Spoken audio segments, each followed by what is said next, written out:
On to stage 2 of the Critérium du Dauphiné, and after yesterday's GC fireworks, we should have a more traditional sprint stage today. There are plenty more climbs, but the last one tops out with 18k to go, which will give the fast men more of a chance, although they won't be the only ones targeting victory. I think there are many teams, they have not so many chances. You saw yesterday that these 3 climbers, GC riders, are on another planet, so there will be no chance the last 3 days. So actually for all the teams it's just the first 4 days, so they have to try something if they want to win the stage. The top sprinter in the peloton, Jonathan Milan, admits that with POGAČAR, Vingegaard and Evenepoel in town, anything is possible.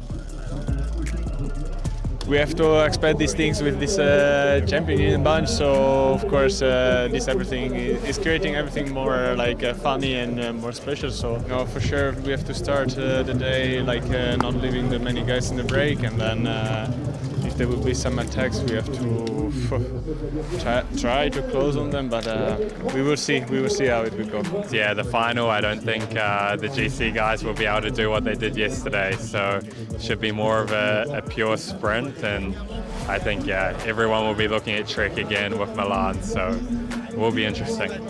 Little Trek are likely to be the ones controlling the race then, but some of the punchier sprinters could also have their say. It's true that Trek have a strong team around Milan, but I'm sure some guys will be looking to make life hard for him, which would be good news for me. I think we can expect another crazy race. I have good memories of Issoire. I was third on a stage there in 2021, and it's a hilly profile that could suit me. Well, stage 2 takes us from Prémilhat to Issoire, just over 200 kilometres. There are 6 climbs in total, although unlike yesterday, most of them come towards the start of the stage. The final difficulty, the Côte de Nonette, is 1.8 kilometres at 5.7%, and that's where the sprinters will have to hold on if they want to go for the win in Issoire.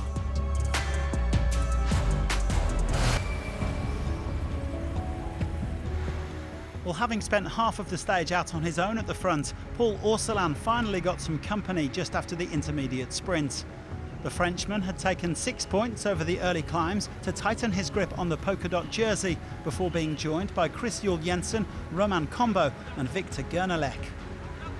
Well, their lead was hovering at around a minute, although the average speed was fairly low, less than 38 kilometres an hour for the first 3 hours. With more than 3,000 metres of elevation gain, it was important to keep some energy for the final.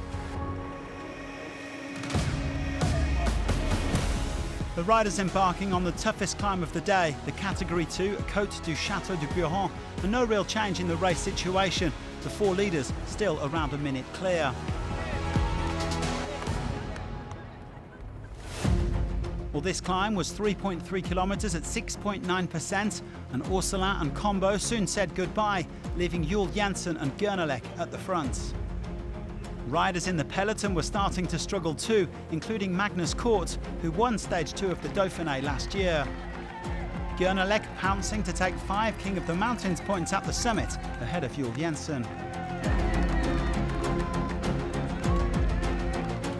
A few minutes later, Milan was also dropped from the main bunch, prompting a bit of panic in the Lidl Trek ranks.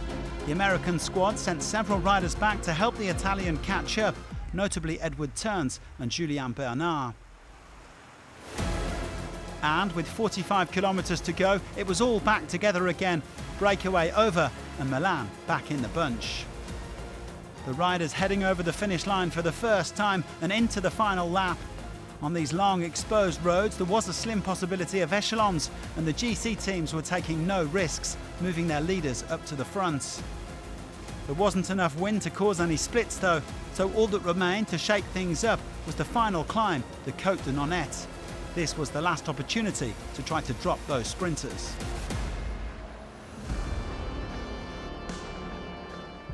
And now we get the attack, and it comes from no surprise. Romain Bardet, this is a climb that he's ridden since he was 12 years of age. Bardet goes clear. He knows the running down to Issoire as well. And this is the moment we've all been waiting for. Well, Romain Bardet will be retiring at the end of this Dauphiné, and clearly he wants to make the most of every minute. The Frenchman was first over the summit, but he was then caught just inside 10 kilometres. Tomorrow we'll be setting off from his hometown of Brioude.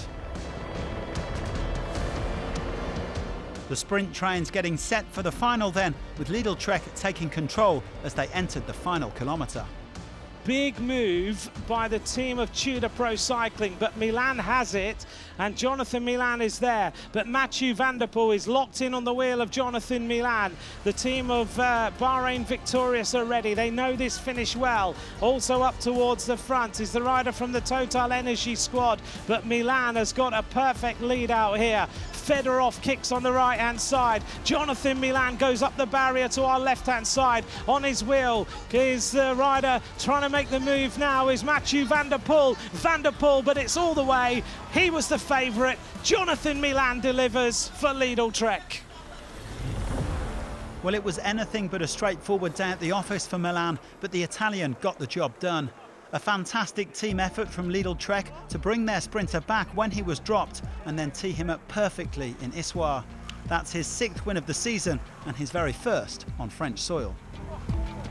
Yesterday, I have to say, I was really suffering a lot. It's also first race after a long time. Today, I also suffered a lot, but I have to say thanks to my teammates because they they bring me back. They guide me until the last meter. They support me like always they are doing. So massive thanks to them. Milan winning it fairly comfortably from Fred Wright, Mathieu van der Poel and Stian Fredheim, with no fewer than 4 French riders inside the top 10. Thanks to bonuses and better stage rankings, Milan also takes the race lead from POGAČAR. They are both 2 seconds ahead of van der Poel and 4 ahead of Wright and Vingegaard. Van der Poel tops the points classification, having come 3rd yesterday and 3rd again today. He leads Bastien Tranchant by 14 points. Orsolan is still our king of the mountains after a 2nd day in the breakaway. He's 6 points ahead of Victor Gernelec. And Milan also goes into the white jersey as the best young rider, ahead of Hugo Page. Well, stage 3 is another bumpy one with 2 early climbs and a sharp hike up the Côte du Château Jaune with just 20k to go. Do join us for that on Tuesday, and thanks for watching.